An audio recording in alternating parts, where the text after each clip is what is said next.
7h30, c'est la moyenne nationale de temps d'écran quotidien.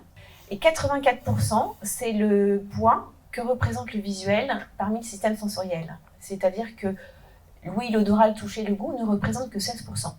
Et pourtant, aujourd'hui, malgré l'importance de ce visuel, on constate en entreprise que 70% des salariés souffrent de fatigue visuelle.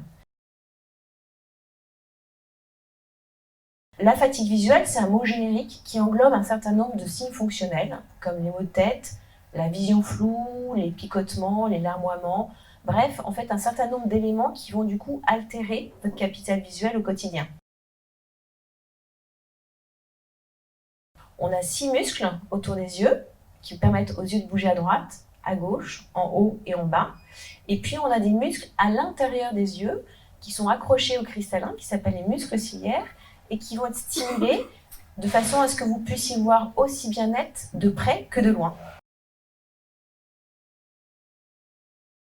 Vous pouvez gérer votre ergonomie du poste de travail, ça c'est important, en réglant la hauteur, la distance, la luminosité et le contraste de votre écran, et en gérant aussi la luminosité ambiante, la gym visuelle, avec des petits exercices, et notamment un petit exercice qui est assez facile, c'est l'exercice du crayon, celui qui vous oblige à converger. Un deuxième petit exercice pour étirer les muscles oculaires, c'est l'exercice du tour de pendule.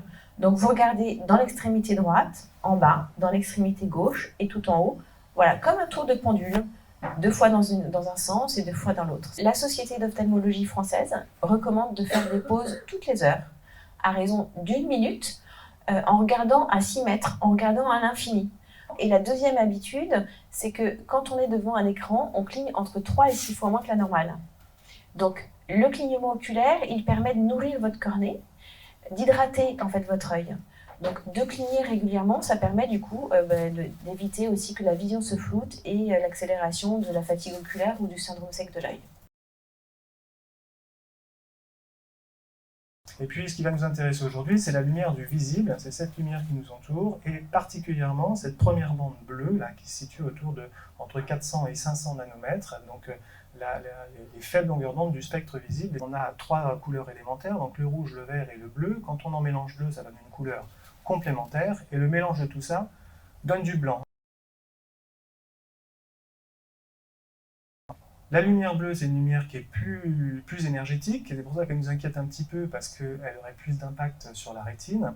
On connaît aussi son côté dégradant sur la vision, c'est-à-dire que tout le monde a cette image du prisme là qui décompose la lumière, et le bleu est beaucoup plus dévié, dégradé dans sa trajectoire. La lumière bleue du visible, hein, donc on n'est plus dans l'ultraviolet, eh bien, avait un impact sur la rétine et faisait rentrer les cellules rétiniennes en mort prématurée. Et on a identifié que c'était autour de 430 nanomètres. Donc la lumière, elle arrive, la lumière blanche, vous voyez les radiations rouges, vertes et bleues.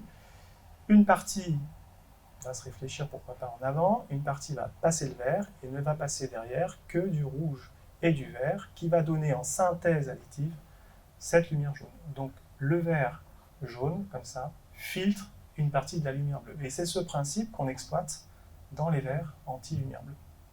Et donc l'anti-reflet avait été créé pour rejeter cette première partie du spectre bleu. Et c'est pour ça que ceux qui en ont, vous voyez que vos verres reflètent bleu pour empêcher justement une partie de cette lumière bleue de pénétrer le verre et d'arriver dans votre œil.